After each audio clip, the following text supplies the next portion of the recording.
Vous allez bien? En venant, on a vu, avec mon épouse, et puis ma fille, on a vu un super arc-en-ciel, je ne sais pas si vous l'avez vu. Génial. Donc, de cassettes, ça faisait vraiment beau. On était en hauteur, on a suivi l'arc-en-ciel jusqu'à Tix, hein. Voilà. On va dire ça.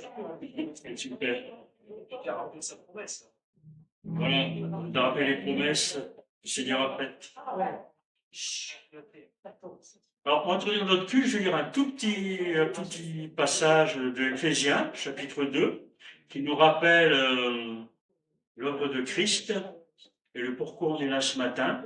Chapitre 2, versets 1 à 8, à 10, pardon, voilà, comme ça on a tout. Ensuite, on aura quelques chants. Je laisserai la place à notre invité de Marc, Wendy. Il y a du Madagascar. Et qui nous parlera de ce qu'elle fait là-bas, et elle nous partagera la parole de Dieu, selon l'exhortation que le Seigneur a mis sur son cœur ce matin. Alors, Éphésiens chapitre 2, versets 1 à 10. Bon, il y aura des retardataires, alors pour s'attendre, peut-être qu'il y aura un peu de brouhaha, je suppose, hein, grâce à notre local, on verra bien. Donc, ça ne va rien changer à nos habitudes, aussi par contre, nos habitudes, excusez-moi. On fera la scène vers la fin du culte, hein. Donc on aura quelques chants, la louange, bien sûr, Wendy qui nous parlera, et là, on aura seulement la scène après et les annonces, hein. On change un petit peu l'ordre du culte. Donc ça ne va pas trop nous perturber, j'espère, hein. On a nos habitudes, mais bon. La réforme est permanente, disait Calvin. Voilà.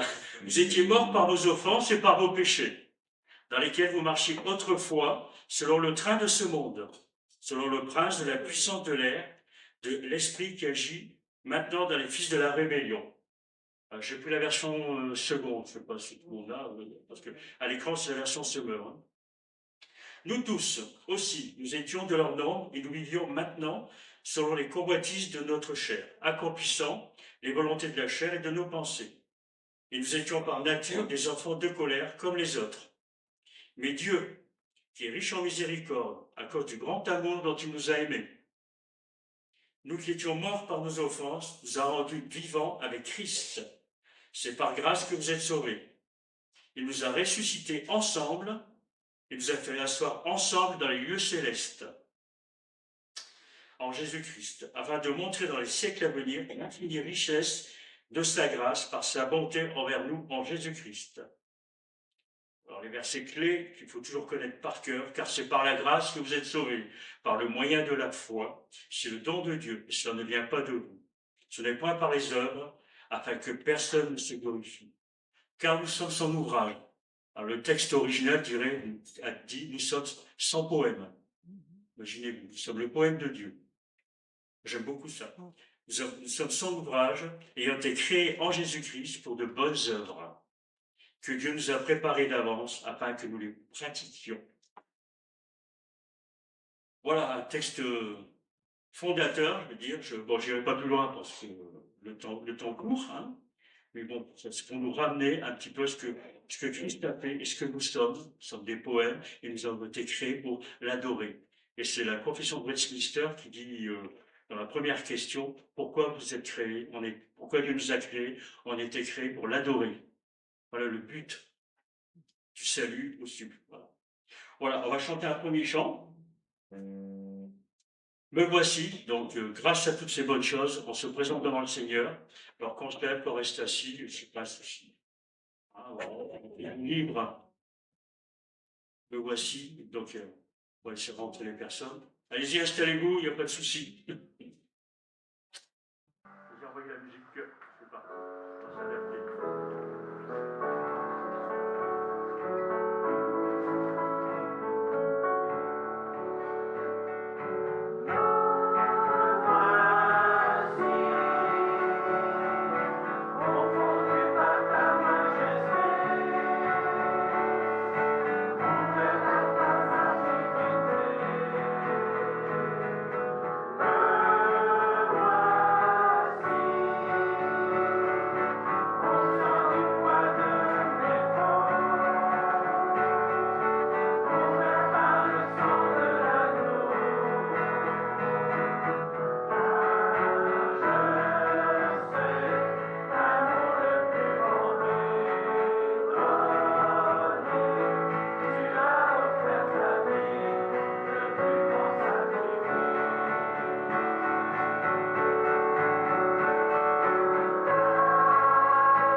Je vais lire le psaume 95, un psaume d'adoration. Alors,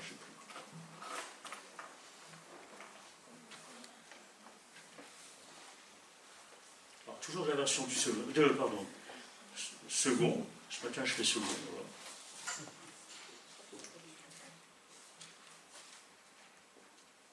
Je ne vais pas lire tout, hein. Je vais juste quelques versets.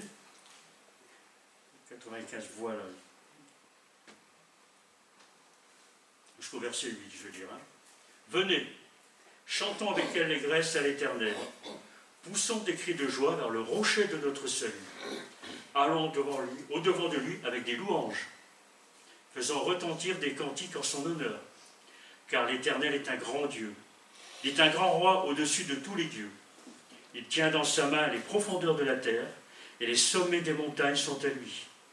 La mer est à lui, c'est lui qui l'a faite. La terre aussi, ses mains l'ont formée. Venez, prosternons-nous et humilions-nous. Fléchissons le genou devant l'Éternel, notre Créateur, car il est notre Dieu. Et nous sommes le peuple dont il est le berger, le troupeau que sa main conduit. Oh, si vous pouvez écouter aujourd'hui sa voix, n'endurcissez pas votre cœur.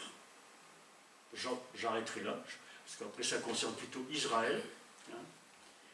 Alors ce psaume exprime l'adoration et reconnaît que Dieu est le souverain, qu'il est notre Dieu et que nous sommes son peuple. Alors je crois que notre désir ce matin, c'est d'être disposé à entendre ce qu'il a à nous dire par tout ce qui va se passer ce matin, par les différentes interventions.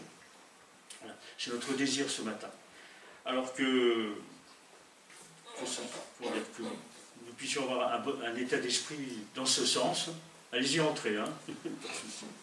Voilà, je vais juste prier pour remettre ce culte entre les mains du Seigneur, qui nous conduise dans tout cela, que notre esprit, nos cœurs soient disposés à entendre sa voix ce matin.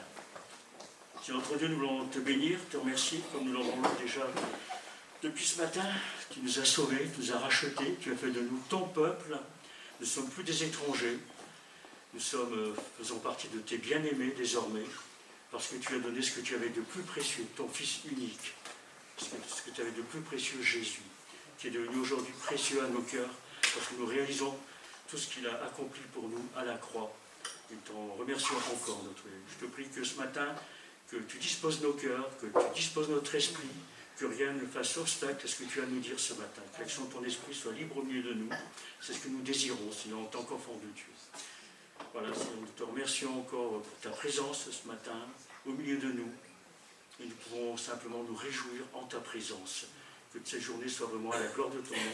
Nous pensons aussi à nos frères et sœurs qui sont dans les pays de persécution où il est difficile de se réunir ce matin.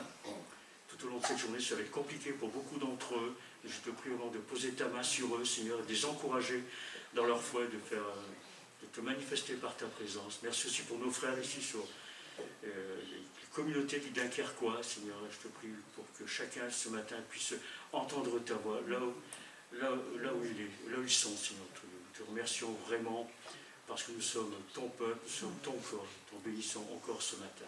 Merci pour cette grâce merveilleuse. Amen. Amen. Voilà, on va chanter 2 cantiques. Et après, je laisserai la place à Wendy. Comme ça, elle aura toute la place pour elle. Alors, on va chanter « Offrons au Seigneur reconnaissance ». Et ce matin, on s'est réunis pour cela, pour s'arrêter dans notre semaine, se poser, réaliser davantage ce que Christ a fait pour nous et qu'il est pour nous. Et lui offrir cette reconnaissance en souvenir de tout ce qu'il a fait pour nous. Voilà. Offrons au Seigneur reconnaissance, son amour durera jamais. Alors, on n'a pas en douté.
chant qui date, je ne sais plus de quelle année, qui a été écrit par les frères Moraves.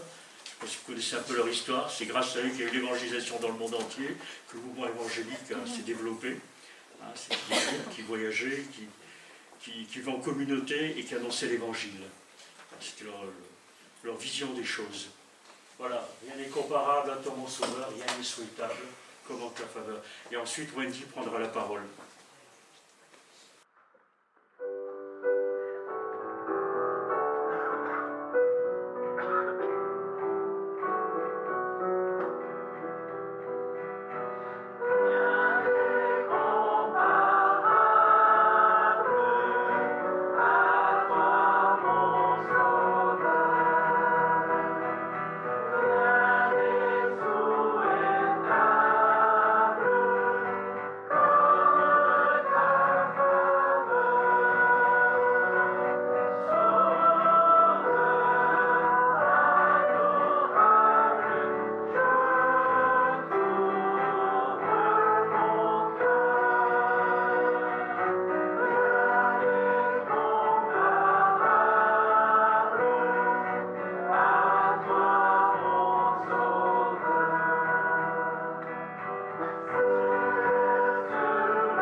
Dans tout le monde, je m'en ai pas beaucoup. Donc c'est pas grave. Donc là, on est réunis ensemble pour ce moment de sainte scène et ce souvenir de l'œuvre de Christ à la croix, c'est quelque chose autour. Donc voilà, c'est un moment fondamental de notre culte, hein, un acte d'adoration. Et on fait ça en souvenir de Jésus. Donc aujourd'hui, pour ce moment de Sainte Seine, on va propose qu'on lise le psaume 51. Donc ce psaume, c'est écrit par le roi David. Alors avant de le lire, je vous donner un peu de contexte, mais la majorité d'entre vous ici savent, mais ça fait jamais de mal. Donc David l'a écrit suite à son adultère avec Bathsheba et le meurtre de son mari, Uri le Hittite. Et ce meurtre-là, c'est David qui l'a orchestré. Donc voilà, le prophète Nathan est envoyé par Dieu vers David et lui montre son péché et la gravité de la faute qu'il a commise. Cette histoire, on retrouve dans les chapitres 11 et 12 de Samuel. Et donc je vais vous faire la lecture en summer et non pas en second. Je déroge la règle ce matin, mais c'est pas grave. Conversion du summer, le psaume 51. Je vais vous le lire. Et après, je ferai un petit commentaire. Après, on priera et on partagera les éléments. Donc je vous fais la lecture. Au chef de chœur, un psaume de David, qu'il composa lorsque le prophète Nathan vint chez lui, après qu'il eut péché avec Bathsheba. Aie pitié de moi, ô Dieu qui est si bon, efface mes transgressions, tu es si compatissant. Lave-moi de mon péché, purifie-moi de ma faute, car je reconnais mes torts.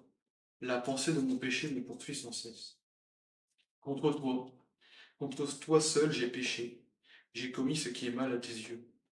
Voilà pourquoi tu es juste quand tu émets ta sentence, et tu es irréprochable quand tu rends ton jugement. Je suis, depuis ma naissance, marqué du péché. Depuis quand ma mère j'ai été conçue, le péché est attaché à moi. Mais tu veux que la sincérité demeure au fond de mon être. Tu m'enseignes la sagesse au plus profond de moi-même. Purifie-moi du péché avec un rameau d'hysope, et je serai pur. Lave-moi et je serai plus blanc que la neige. Fais résonner à nouveau la joie et l'allégresse pour moi. Les eaux que tu as broyées retrouveront la gaieté. Ne considère plus mes péchés. Tous mes torts, efface-les. Ô Dieu, crée en moi un cœur pur. Renouvelle en moi un esprit bien disposé. Ne me renvoie pas loin de ta présence, ne me reprends pas ton Esprit Saint. Rends-moi la joie du salut que tu as accompli, et affermis-moi par ton esprit généreux. Alors je pourrai montrer à qui est coupable le chemin que tu prescris, pour que les pécheurs reviennent à toi. Ô Dieu, toi le Dieu qui me libère, viens me délivrer du poids de mon crime. Alors par mes chants je proclamerai ta justice. Éternel, ouvre mes lèvres, et je te louerai. Car tu ne désires pas que je t'offre un sacrifice. Je t'aurais offert des holocaustes, mais tu n'y prends pas plaisir. Le seul sacrifice qui convient à Dieu, c'est un esprit humilié. Ô Dieu, tu n'écartes pas un cœur brisé et contrit. Dans ta bonté, fais du bien à la ville de Sion et bâtis les murs de Jérusalem. Alors tu prendras plaisir à des sacrifices qui sont conformes à la loi, holocauste et offrande totale, et l'on offrira des taureaux sur ton autel. Fin de la lecture. Donc voilà pour la lecture de ce psaume. Donc, le psaume 51, donc c'est un psaume de repentance, comme on le sait. Et donc il est utile pour ce moment de scène ce matin parce qu'il nous donne un exemple biblique d'une repentance sincère, d'un changement radical et d'une attitude de confiance envers le Seigneur. Donc voilà, comme on vient de le lire, le psaume 51, il s'ouvre par une suite de supplications que David adresse à Dieu. David il dit: Aie pitié de moi, efface mes transgressions, lave-moi de mon péché, purifie-moi de ma faute, etc. Et tout de suite après, David reconnaît son péché devant Dieu et lui expose avec clarté qu'il constate que son cœur est caractérisé par le péché et des désirs mauvais. Donc David affirme aussi que le péché qu'il a commis est avant tout une offense contre le Seigneur lui-même. Cela, ça vaut aussi pour nous. Les péchés que nous faisons sont une atteinte profonde à la personne de Dieu. Alors oui, le péché de David a eu un impact sur d'autres personnes, comme Bathsheba, son mari, et son peuple, c'était le roi d'Israël. Mais David rappelle que la plus grande offense, quand on pêche, elle est contre Dieu. Et ça, c'est important de nous souvenir de ça. Euh, voilà, pendant ce moment de Sainte Seine, on peut penser à finalement encore la gravité du péché. que nous avons commis contre Dieu seul, l'être le plus parfait et saint de l'univers. David, il continue en affirmant la justice des jugements du Seigneur, qui est parfaite et irréprochable. Dieu ne se trompe jamais quand il juge. Et notre péché mérite amplement sa juste colère. Enfin, David nous rappelle que le péché nous caractérise depuis notre naissance. Depuis la chute d'Adam et Ève, l'humanité a hérité de cette condition pécheresse, de sorte que devant Dieu, il n'y a pas de juste, pas même un seul. Je renvoie à Romains 3 et au psaume 14 et 53. Donc ces réalités sont notre condition pécheresse devant Dieu, elles sont sombres, elles ne sont pas agréables à entendre. Mais comme David l'a reconnu, il est essentiel que nous aussi nous le reconnaissions, et pour la plupart d'entre nous, nous l'avons fait. Parce que accepter notre séparation avec Dieu en raison de notre péché, ça fait partie des éléments qui caractérisent une repentance sincère. Voilà un peu pour le premier point que je voulais développer sur ce psaume. Ensuite, David, dans ce psaume, il demande avec insistance à Dieu de le pardonner, de le purifier, de le laver de ses fautes. Cela démontre que David veut s'éloigner de son péché et veut en être purifié. Il comprend que sa demande de pardon implique un changement radical. On observe aussi à la fin du psaume que David a compris ce que veut Dieu. Dieu veut un cœur sincère qui regrette et prend en dégoût le péché. On voit que David parle des sacrifices de l'ancienne alliance en affirmant que, il constate que c'est pas ce que Dieu veut. Ce que désire le Seigneur, c'est un cœur sincère et profondément brisé par le péché, pas à cause de ses conséquences, qui sont nombreuses et douloureuses, mais à cause de ce que le péché est par définition, une insulte, une rébellion envers la personne de Dieu. C'est aussi important qu'on se souvienne de ça. Donc pendant ce moment de Sainte Seine, on se souvient que le péché mérite notre dégoût, notre haine même, et que notre attitude de repentance envers Dieu doit être caractérisée par l'humilité et la sincérité. Donc comme David, nous avons besoin d'un profond changement. Ce changement, c'est Jésus-Christ qui l'a opéré par son œuvre sur la croix. Et cela, ça mérite tout notre amour et notre adoration. Et enfin, troisième point que je veux développer sur ce psaume il contient aussi un message rempli d'espérance, malgré qu'il soit rempli de douleur et de chagrin. David, il affirme aussi à de très nombreuses reprises sa foi et sa confiance en Dieu, pour le pardonner, le purifier et le restaurer. Par exemple, au verset 16, David dit « Ô Dieu, toi le Dieu qui me libère, viens me délivrer du poids de mon crime, alors, par mes chants, je proclamerai ta justice. » Donc voilà, David, malgré son péché et sa culpabilité, il sait que son salut et son pardon se trouvent en Dieu seul. Et cette vérité, elle est essentielle pour notre moment de scène. Nous aussi, malgré notre péché présent, passé et futur, nous pouvons nous approcher de Dieu et lui demander son pardon. Notre salut et notre pardon ne se trouvent qu'en la personne de Jésus. Jésus, par son œuvre, a parfaitement accompli les exigences de Dieu le Père concernant notre péché. Jésus-Christ, il s'est incarné sur cette terre, lui le Dieu de toute éternité. Il a vécu une vie d'obéissance parfaite, sans péché une seule seconde en pensée ou en acte. Jésus s'est ensuite livré lui-même sur la croix, et la Bible nous enseigne que le salaire du péché, c'est la mort. On voit Romains 6, 23. Notre péché mérite que l'on meure. Nous sommes condamnés à mort devant Dieu. Mais Jésus, dans son amour et sa grâce, a pris notre péché sur la croix et nous a donné sa justice. Ainsi, devant Dieu, nous sommes parfaitement, pleinement et efficacement pardonnés et sauvés. Dieu, en raison de la justice que Jésus nous a donnée, nous voit comme innocents. Je sais que ça peut être un peu difficile à comprendre, mais avec la justice de Christ, Dieu nous voit comme innocents. Donc voilà. Je pourrais continuer à décrire les bénédictions qui découlent de ce qu'a fait Jésus pour nous, mais on manquerait de temps. Et je vous invite à le faire tous les jours. Mais ainsi comme David, qui vivait lui sous l'ancienne alliance, il avait foi et confiance en Dieu, son pardon. Nous pouvons avoir aussi cette confiance dans la nouvelle alliance que Jésus a scellée par son sang. Pendant que les éléments vont passer, je vous invite à vous souvenir de votre péché devant Dieu, de sa gravité, mais encore plus du pardon qui vous a été offert et accordé en Jésus seul. Alors, j'ai pas eu le temps de demander à un frère pour m'aider à partager les éléments. Oui. Ouais, c'est simplement un remplacement de notre frère Marc, puisque voilà, ce frère est en soins. Les annonces de cette semaine. qui vont s'afficher. Ah, alors déjà, suite à notre culte, eh bien, nous allons partager ensemble de bonnes et frugales choses que vous avez apportées. Donc, on aura l'occasion, durant ce repas, de pouvoir continuer à discuter. Je ne sais pas si tu as le temps de te dédoubler, mais il y aura sûrement encore des partages très intéressants pendant ce repas. Donc, même si vous avez oublié, ou vous n'avez pas prévu, restez avec nous. Il y a toujours assez pour tout le monde. Voilà, on ne va pas dire que c'est la multiplication des pains, mais je crois qu'on n'a jamais manqué. Hein. Voilà, cette semaine, Chantal, est-ce qu'elle n'est pas là, Chantal? C'est bon? Oui?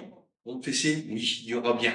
Donc, les sœurs qui veulent se retrouver chez notre sœur Chantal autour de la parole, eh bien, sont les bienvenus.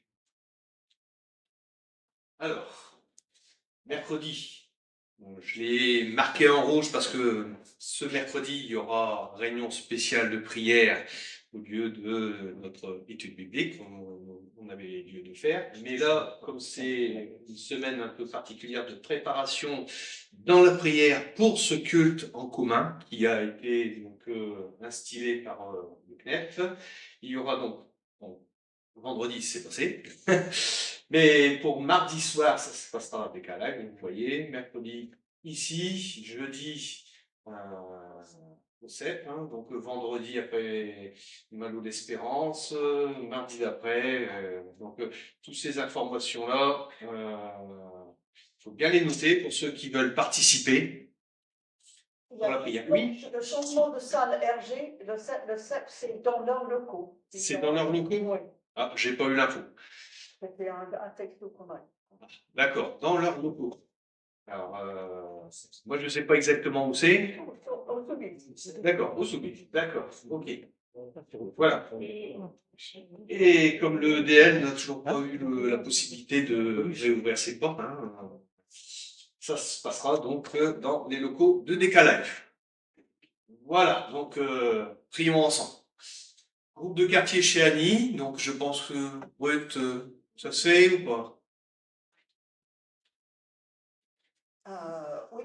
Oui. Et là aussi, si quelqu'un veut venir. Oui, faire, bien sûr, ceux qui veulent et qui peuvent, bien sûr, hein, s'adjoindre à toutes ces personnes qui partagent autour de la parole, mais aussi d'un café et sûrement des biscuits. Hein. Voilà, sont invités chez Annie, ma sœur. Donc, pour nos agendas, donc on a le 5 octobre, donc, tout le déroulé à la salle de la Concorde ensemble. Donc à partir de 10h jusqu'à 17h, accueil à partir de 9h30. Ensuite, il y aura l'accueil des enfants, mais ça se fera ici. Hein, voilà. Je pense que là, on va dire qu'on a fait le tour. Alors, il y a des anniversaires. J'ai changé un petit peu la slide. Bon, l'autre, elle était un petit peu vieillotte. Hein. J'ai mis un peu de compétit. Et joyeux anniversaire Bénicia. J'ai pas vu Bénicia ce matin. Non, je la vois pas. Mais bon, un petit texto. Chantal, ben, c'était hier. Chantal, elle est pas là, Chantal. Et notre frère Daniel. Il est encore là. Joyeux anniversaire. Ouais. Vous pouvez nous chanter, on n'a pas tous les jours 20 ans. Hein, mais il reste jeune, le frère.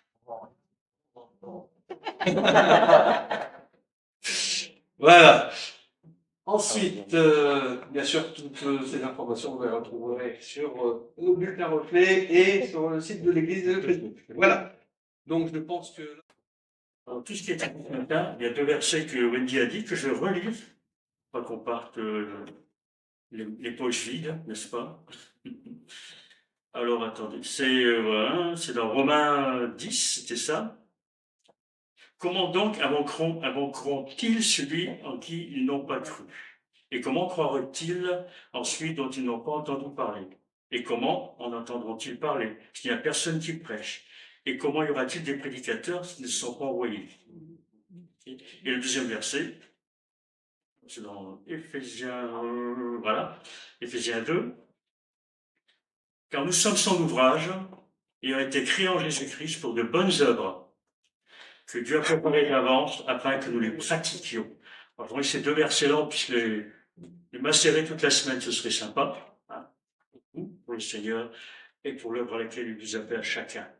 Parce qu'on n'est pas appelé à rester sans rien faire. Vous savez, dans le temps, Léolo, il connaissait bien ce verset. On disait souvent ça avant, on est sauvé pour servir. Voilà. On va chanter le dernier chant, j'ai oublié le titre, mais voilà, je vais le retrouver. Il est Seigneur. Voilà. Il est Seigneur. L'heure est arrivée, le moment de vérité a sonné, l'avènement de sa lumière, l'ombre est désarmée. L'ennemi est terrassé, donc on peut y aller. Nous avons des victoires éclairées. Les acquis.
Bon appétit et bonne semaine à tous.